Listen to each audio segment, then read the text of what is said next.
Ahí nos dice que está grabando. Vamos a ampliar. Y vamos a empezar a ver un poquito lo que es interacciones, que es casi también es central en ecología, pero ahora vamos a ver competencia intraespecífica, donde esta interacción es negativa para los dos individuos que entran en esta interacción propiamente dicha. ¿Sí? Pero tiene que ver, además de ser una interacción, tiene mucho que ver con el desarrollo de los modelos de crecimiento poblacional. Cuando nosotros recién veníamos de ver el modelo de crecimiento poblacional y veíamos lo denso dependiente, y donde se incorpora este factor que se denomina denso depresor, es justamente el factor que va a venir a dar cuenta de lo que es la competencia intraespecífica. Concepto central en ecología, ¿sí? La competencia. Ahí vamos. Vamos a tratar de sacar esto, si no... Bueno, parece que está animado esto. Bueno. La competencia intraespecífica la vamos a definir como una interacción entre individuos que pertenecen a una misma especie, ¿sí? Y que es provocada por la necesidad común de un recurso que se encuentra de manera limitada. Y que esa competencia entre individuos de la misma especie por un recurso común, ¿sí? Ilimitado, va a conducir a una reducción, ya sea en la supervivencia, el crecimiento o la reproducción de al menos uno de algunos de los individuos competidores. ¿Sí? Ese es el concepto central de competencia, o sea, es primero, en este caso a nivel intraespecífico se da entre individuos que pertenecen a la misma especie, por la necesidad común de un recurso, ¿sí? De un alimento, puede ser, ¿sí?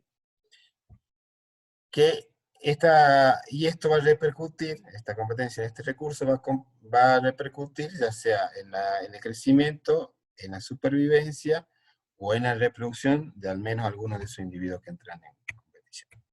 Y ahí teníamos el ejemplo de el tigre, de Bengala, por ejemplo, o de Cortipus bruneo, el grillo, que tanto usamos en los modelos de tabla de vida.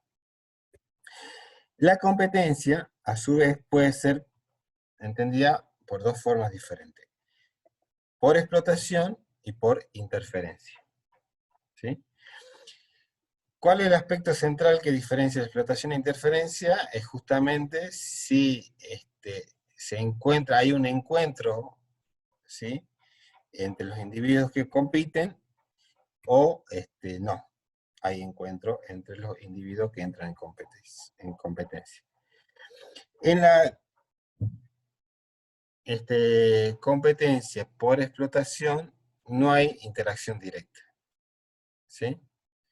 No se encuentran los individuos, por ejemplo, que están compitiendo por un alimento en particular. Ya usábamos mucho el ejemplo de Cortipus bruneo, pensando y haciendo un razonamiento muy elemental y muy lineal, que este grillo o esta langosta en realidad se alimenta de la hoja de una planta y de una planta X, y no ninguna otra planta, solamente se alimenta de una planta, de una gramilla, ¿sí?, de un pasto X, ¿sí?, donde el grillo se posa en la hoja y come sus meristemos principales, sus brotes tiernos, etc., ¿no? Come, una vez que come, se sació, levanta vuelo y se va y se posa en otra planta y vuelve a repetir esa operación, ¿cierto?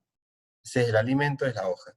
Ahora, un segundo individuo de grillo que llega donde previamente estuvo el grillo 1, se encuentra que esa disponibilidad de alimentos se ve reducida porque pasó alguien antes a alimentarse, ¿sí?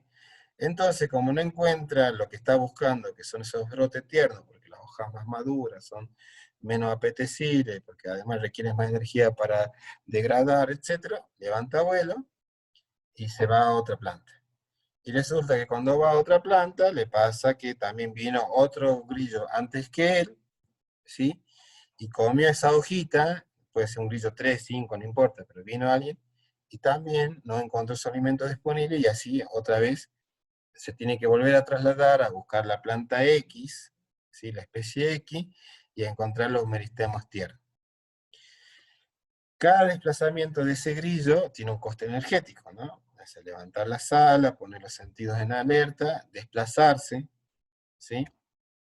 Hasta que encuentra su alimento. Eso le puede llevar una serie de tiempo extensa, en la medida que más grillos haya en ese lugar, en ese ambiente, menos probabilidad de tener encontrar de plantas tiernas con ese brote que está buscando. Cada desplazamiento tiene un coste energético, ¿sí? Y eso va a repercutir en su crecimiento, por ejemplo. No va a ser lo mismo el crecimiento que experimente en esa jornada de ese grillo, que el crecimiento que experimente otro grillo en esa jornada que haya encontrado el alimento en la primera de turno. ¿Se entiende?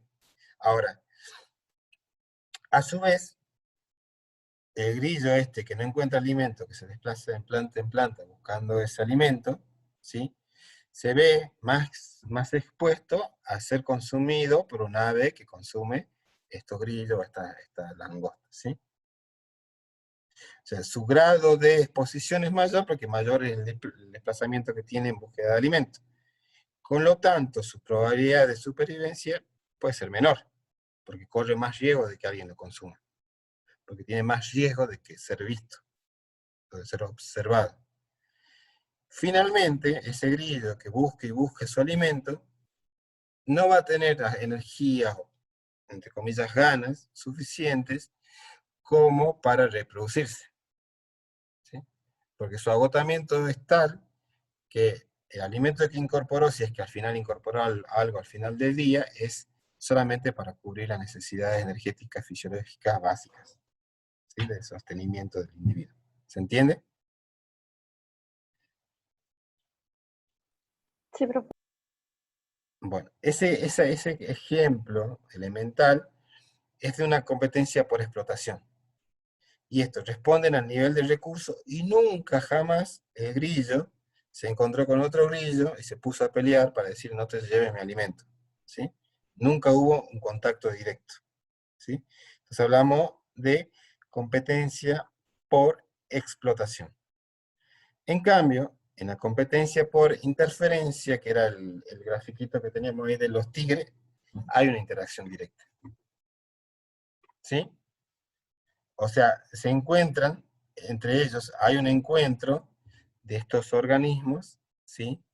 Y, por ejemplo, hay un animal que puede ser susceptible de ser cazado por alguno de esos tigres, pero el hecho de que se encuentren dos tigres que pertenecen a territorios diferentes, porque los félidos son muy territoriales, en el caso de los tigres más aún, que hace que no importa la cantidad de recursos que haya disponibles, sino que interesa más bien el comportamiento que van a tener estos animales al encontrarse el uno con el otro y al empezar a discutir, entre comillas, ¿sí? O sea, empieza una disputa por el recurso independientemente del recurso, ¿sí? Nosotros sabíamos usar en clase un ejemplo, el ejemplo de la milanesa, le decíamos nosotros, ¿no? Así, cuando uno va a la mañana, al mediodía a almorzar milanesa, qué sé yo, y a veces suelen hacerse bastante milanesa y queda para la noche. Entonces puede pasar que uno, el que llega primero a casa, abre la heladera porque tiene hambre a la tarde y se come un pedazo de milanesa o lo que haya comido, no importa la milanesa, ¿sí? Va comiendo, va comiendo, va comiendo. El que llega, come. Y el último que llega, no encuentra nada. ¿Sí? Eso sería como un caso de competencia por explotación, ¿sí? Un paralelismo. Y por interferencia es cuando yo estoy con otra persona o estamos almorzando y queda un último milanesa o queda un último corte de asado y ambos queremos, ¿sí? Nosotros como seres sociales, bueno, generalmente solemos compartir lo último que queda, pero digo, puede ser un ámbito de disputa. Eso es lo que pasa en la interferencia, y esto es lo que vamos a ver en este ejemplo tradicional clásico de la ecología, que es el de Neaphanops del Camfi, que es un escarabajo, ¿sí? Que la biología de estos escarabajos es que se alimenta únicamente, ¿sí?, de unos huevos de grillos también, ¿sí?, que los encuentra haciendo o realizando excavaciones en arena, que es donde los colocan los huevos. Los huevos son colocados en arena a cierta profundidad, y estos escarabajos van, los ubican y empiezan a cavar, y se alimentan pura y exclusivamente de estos huevos. Entonces, en un experimento clásico e interesante, se relacionó por una parte la fecundidad tanto de los grillos como de los escarabajos, ¿sí?, y ya veremos por qué, y se estudiaron la cantidad de agujeros por escarabajo que se realizaba por día, la profundidad de estos agujeros y la cantidad de huevos consumidos por escarabajo por día en diferentes densidades. La densidad era un solo individuo, que sería como el control del experimento, densidad de 2 individuos, densidad de 4 individuos, ¿sí?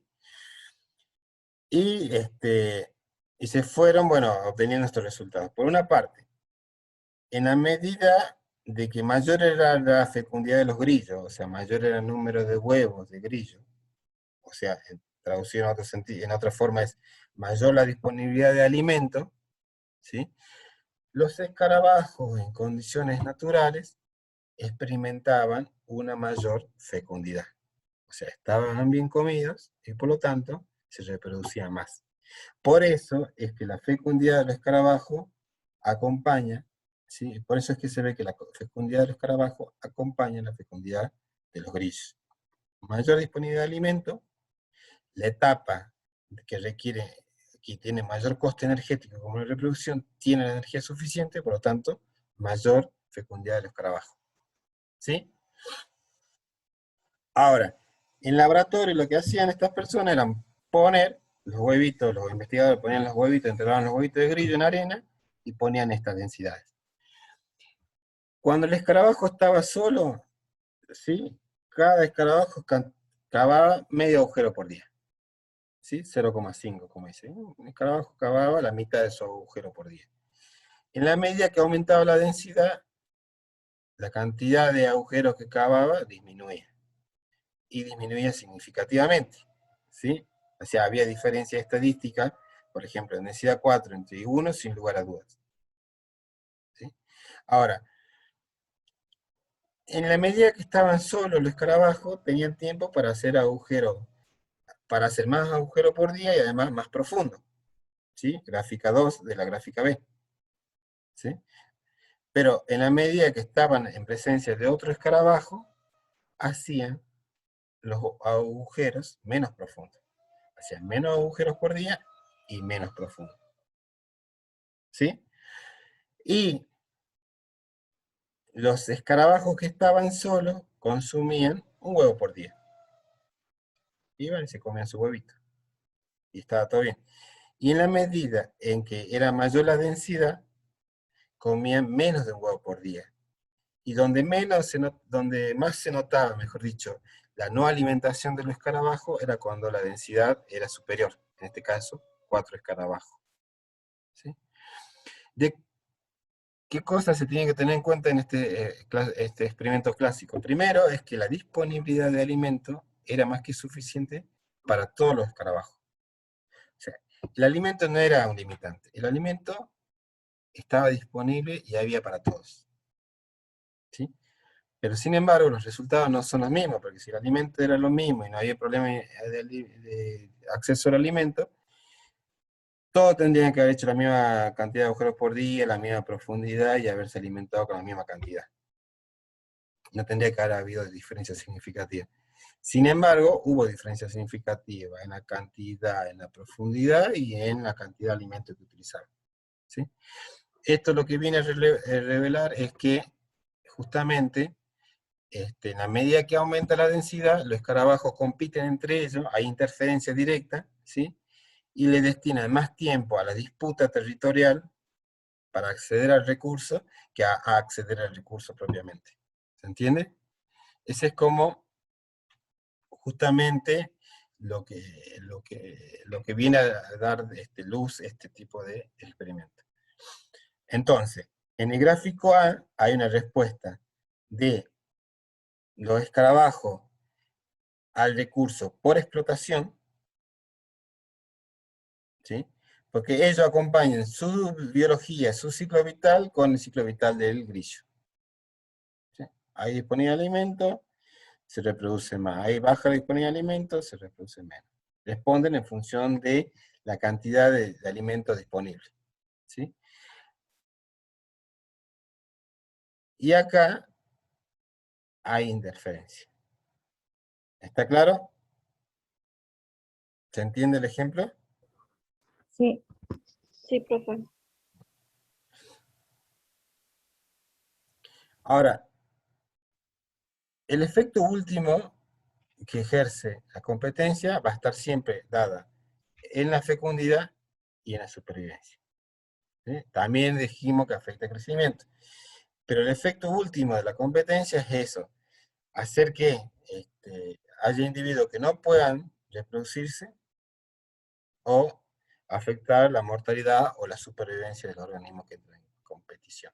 ¿Sí? Bueno, ¿qué medimos cuando estudiamos la competencia? Esto, siempre nosotros en los procesos del ciclo vital, crecimiento, reproducción y supervivencia. Crecimiento, reproducción y supervivencia. Crecimiento, reproducción. Esas siempre van a ser como nuestras variables de respuesta. ¿Sí? Si yo quiero ver el efecto de un alimento sobre una población en condiciones de laboratorio, mi variable de respuesta va a ser si creció o no creció, como el que tiene que hacer el práctico 3 también cuando ven el crecimiento de las plántulas, o si sobrevivió o no sobrevivió, o si se reprodujo o no se reprodujo. ¿Sí? La cantidad de huevos que pone tal insecto en tal condiciones, con tal alimento. La cantidad de individuos que mueren a medida que aumenta la densidad y el recurso se mantiene constante. ¿Sí? O sea, siempre van a ser nuestras variables de respuesta, van a estar relacionadas a esos tres aspectos del ciclo vital. Crecimiento, reproducción y supervivencia. El efecto de la competencia es sobre el individuo. ¿Sí? El que no crece, el que no se reproduce, el que muere es el individuo. Pero, consecuentemente, tiene un efecto poblacional. ¿Sí? Si no crece, no está disponible para la reproducción, por lo tanto no puede transmitir sus genes a la población, a las generaciones futuras. ¿Sí? Bueno, lo mismo, si no se reproduce. Y si muere también, o sea, tiene que ver con eso. Hay un efecto poblacional, pero el efecto principal, el primario, va a estar dado sobre el individuo. ¿Sí? Y bueno, obviamente, esto tiene que ver con el mismo desglose de preguntas, ¿no? ¿Se ven afectadas la supervivencia y la fecundidad? Sí, en la medida que no tenga disponibilidad o acceso a los recursos, ya sea por explotación o por interferencia, se ven afectadas la disponibilidad de los recursos, por lo tanto, se ve afectar la supervivencia y se ve afectar la fecundidad. Y los individuos competidores son equivalentes, que es lo que veníamos viendo con los modelos matemáticos. En los modelos matemáticos, sí. En la realidad, vamos a ver ahora en adelante que hay algunas diferencias.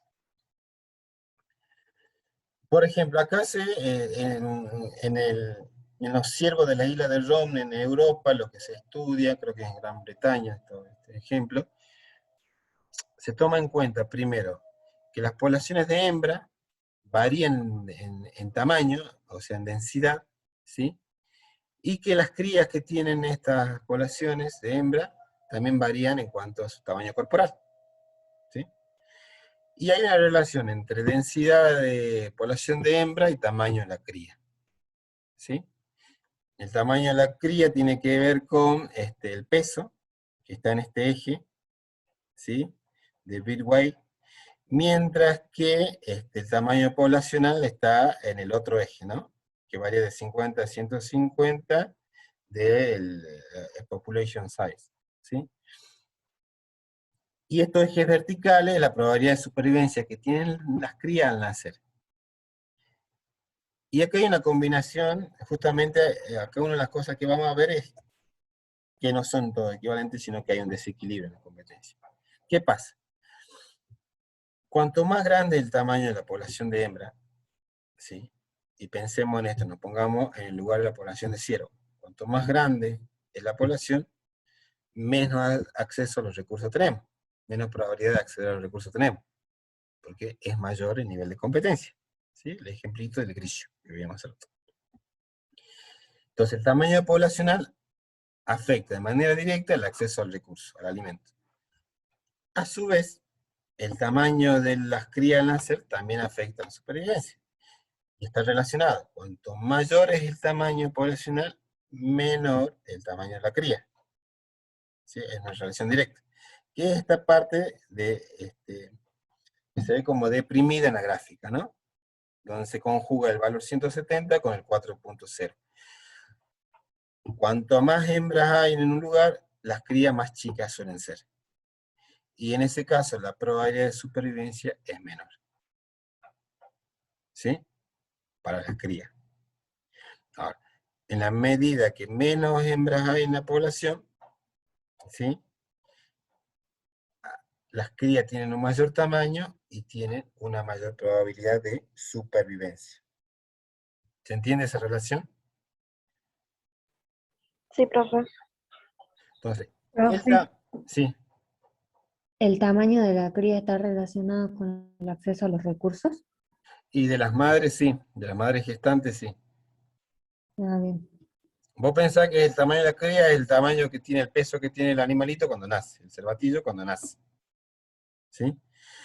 El tamañito Sí. del cervatillo cuando nace va a estar relacionado con la alimentación que tuvo la madre. La alimentación que tuvo la madre va a estar relacionada no solamente con la disponibilidad de alimentos que hay en el lugar en que está, sino también con la cantidad de congéneres que tenga alrededor. Cuanto más hembra en su misma condición haya, menos alimento va a poder disponer esa madre. Cuanto menos Claro, alimento sí. disponga esa madre, más chico va a ser la cría. Cuanto más chica sea la cría, más probabilidad de mortalidad tiene esa cría. No quiere decir que se muera, pero tiene más probabilidad. ¿Sí? Sí, profe. Sí. Y esto es otro gráfico clásico de la ecología que tiene que ver con la mortalidad, cómo se estudia la mortalidad y la fecundidad, que es lo que habíamos preguntado hace rato, en relación a la densidad. ¿Sí? Y a ver, quiero ver si esto no lo puedo ver. Bueno, ¿es relevante la densidad cuando estudiamos la competencia? ¿Qué papel juega? Bueno, acá tenemos un ejemplo también clásico de ecología realizado con unos gorgojos, el Tribolium confusum, que es el gorgojo de la harina, ¿sí? En diferentes densidades. Y, por una parte, estudian en el gráfico A la tasa de mortalidad, en el gráfico B el número de individuos que mueren, y en el gráfico C el número de individuos que sobreviven. ¿Sí? Recuerda que la tasa es la diferencia entre los números que nacen y mueren por unidad de tiempo, ¿sí? Entonces, y el eje de la X es, o sea, la tasa está dada en el eje de la Y, el número que mueren está en el eje de la Y, el número que sobreviven en el eje de la Y, y en el eje de la X son las densidades. Y ustedes van a ver en las curvas que hay como tres segmentos, 1, 2 y 3, 1, 2 y 3, 1, 2 y 3. Y son los segmentos que están relacionados a las densidades. En la tasa de mortalidad, en el segmento 1, en esas densidades, ¿sí? Que más o menos hasta 40 individuos, 30 individuos, la tasa de mortalidad se mantiene constante. Supónganse que la tasa de mortalidad sea del 0,1. ¿Sí? O sea, el 10% mueren. ¿Sí? Hay 20 individuos, el 10% mueren, son 2. Hay 40 individuos, la tasa de mortalidad es el 10%, el 0,1, ¿sí? Porque en proporción mueren, no 2, mueren 4. Se aumenta el valor absoluto, pero la tasa se mantiene constante. Porque se aumenta el valor absoluto porque la población también duplicó, en términos absolutos, su tamaño. ¿Sí?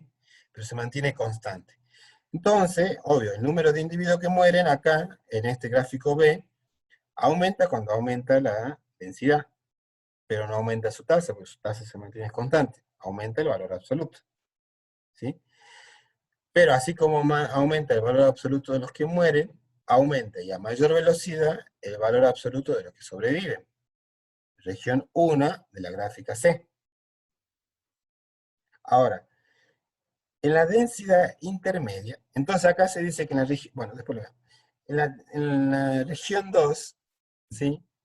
La tasa de mortalidad aumenta, ¿sí? Porque en la medida que aumenta el número de individuos, aumenta el número de los que mueren, ¿sí? Región 2 de la curva B. Y se ve que ese crecimiento es más rápido que el crecimiento en la sección 1. ¿Estamos? Y los individuos que sobreviven siguen sobreviviendo, pero ya no en la velocidad que sobrevivían antes. O sea, como aumenta la densidad, aumenta el número que mueren, aumentan a una mayor velocidad, que se traduce en una mayor tasa, pero siguen habiendo individuos que sobreviven, ¿sí? Entonces, entra en un punto de inflexión el número de individuos que sobreviven. Siguen aumentando,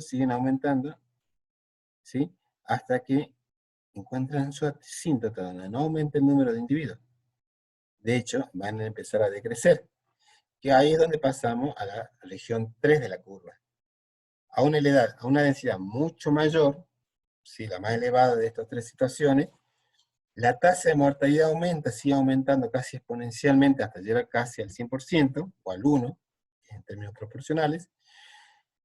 El número de individuos que mueren siguen creciendo exponencialmente, en la medida que aumenta la densidad, y el número de individuos que sobreviven entra en declinación, ¿sí? Y si esto alargásemos esta gráfica y aumentásemos la densidad, llegaría a una extinción local en ese experimento, ¿sí? Son tres densidades diferentes. En la región 1 se dice que la dinámica de esa población es independiente de la densidad, ¿sí? O sea, los recursos son suficientes de manera tal que los individuos no se ven afectados por la competencia. En la densidad intermedia se dice que hay una subcompensación por el tamaño de la densidad. O sea, en la medida que aumenta, que ingresa un nuevo individuo en esa población, no es que se muere uno, ¿sí? Se muere un porcentaje de ese, porque va aumentando, pero no es directamente compensatorio, o sea, no es que ingresa uno y muere uno, sino que se va matizando, ¿se entiende? Entonces se dice que en esa región se ve o se observa una subcompensación. Y en la tercera región es sobrecompensante. La mortalidad es sobrecompensante en relación a la densidad. Llega a un punto tal donde el agotamiento, no de los recursos, pero de los valores energéticos de los individuos que conforman esa población, colapsan y se mueren, ¿sí? O sea, puede ingresar 1, o 5, o 10, o seguir aumentando la densidad poblacional, pero todo entra en colapso, toda esa población entra en colapso. Y es probable que todos mueran, ¿sí? Bueno, esa región 3 se llama sobrecompensante. Hay otro ejemplo en la naturaleza donde se habla de compensación exacta. Y ese es, por ejemplo, el caso de las truchas, ¿sí? Que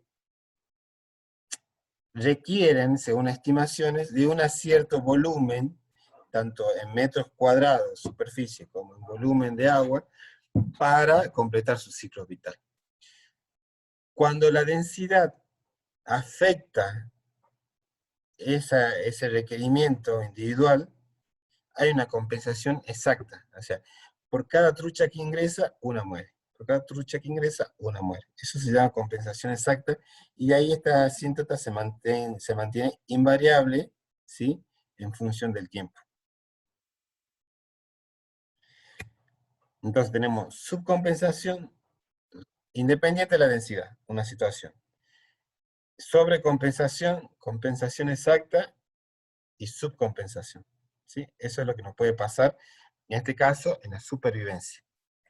Pero también, como decíamos, que los aspectos esenciales de la competencia deben ser estudiados no solamente en cuanto a la supervivencia, sino también en la fecundidad. Se hizo este ejemplo con una gramínea que es Wolffia fasciculata, también en Europa, donde se estudiaba la densidad del número de plantas con flores por 0,25 metros cuadrados, y se estudiaba el número de flores, a ver, no, número de número de semillas por planta, ¿sí? Y número de semillas por planta por 0,25 metros cuadrados sobre el número de plantas por flores en una superficie de 0,25 cuadrados, ¿sí? Entonces, ¿qué es lo que nos dice esto de la fecundidad? Que en la medida de que aumentaba la densidad, eje de la X, el número de semillas por planta se veía disminuido, ¿sí? Pero, nuevamente, hay una región que es independiente de la densidad, podríamos decir 1, hay una región 2 y hay una región 3, ¿sí? O sea, ¿la densidad afecta la fecundidad? Sí. ¿Cómo la afecta a nivel individual? Reduciendo el tamaño, el número de semillas que tiene cada planta, en la medida que aumenta la densidad, ¿sí? Y acá, sin embargo, ¿sí? Y esto es diferente del otro, en la medida en que aumenta la densidad, aumenta el número de semillas disponibles por unidad de superficie, ¿sí? O sea, aumenta la densidad, y baja el número de semillas que hay por planta. Una planta tenía 100 semillas, aumenta la densidad, 90, aumenta la densidad, 70, aumenta más la densidad, 50, aumenta más la densidad, 20, qué sé yo, ¿sí? Ahora, en esa misma superficie, cuando había densidades bajas, donde tenían 200 semillas por planta, ¿sí? La cantidad total de semillas disponibles era baja. Aumenta la densidad, si bien disminuye la cantidad de semillas por planta, pero como aumenta la cantidad de plantas, el número de semillas por unidad de superficie aumenta, ¿sí? Después hay que analizar el tamaño de la semilla y la viabilidad de la semilla. Pero acá únicamente estamos mirando el éxito reproductivo. El éxito reproductivo de una planta, el output reproductivo es la cantidad de semillas que produjo esa planta. Y esto tiene que ver con los modelos de crecimiento poblacional, que tienen que ver con los vir, nacimiento y la muerte, ¿sí? Donde la mortalidad se mantiene constante, por eso la línea continua, y la línea puntuada es los nacimientos, ¿no? Donde los nacimientos se equilibran con la mortalidad, o sea, el número que nace es igual al número que muere, llegamos a su capacidad de carga, ¿sí? Puede mantenerse los nacimientos constantes y la mortalidad crecer, y nuevamente llega a un punto de su capacidad de carga, o la inversa, ¿sí? Puede mantenerse la mortalidad constante y los nacimientos decrecer, ¿sí? En función que aumenta la densidad, y llegan a su capacidad de carga. Lo que nosotros queremos decir con la regulación del tamaño poblacional, que la regulación del tamaño poblacional en función de la capacidad de carga, que es lo que viene a reflejar la competencia, no asume un único valor para una situación particular, modelo determinístico, ¿sí? Sino que en realidad asume un intervalo, ¿sí? De densidades, que es este K'. Este intervalo que va a tener en cuenta de cuándo se anula los nacimientos con la mortalidad en el mínimo y en el máximo. ¿Sí? Eso, si bien nosotros matemáticamente no los podemos trabajar con los software que disponemos, es lo que uno entiende que pasa en la realidad. No hay un único valor donde dice a partir de esta cantidad de individuos cerramos la puerta del sistema y no se incorpora ningún otro individuo, sino que son fluctuaciones y oscilaciones que tienen todo esto. Y acá lo último, porque ya se nos acaba, y acá cortamos ya la clase de hoy, es que este cruzamiento entre los individuos que nacen y entre los que mueren es lo que nosotros llamamos reclutamiento neto, ¿sí? El reclutamiento neto tiene que ver con el número de individuos que ingresan a la población, la cantidad.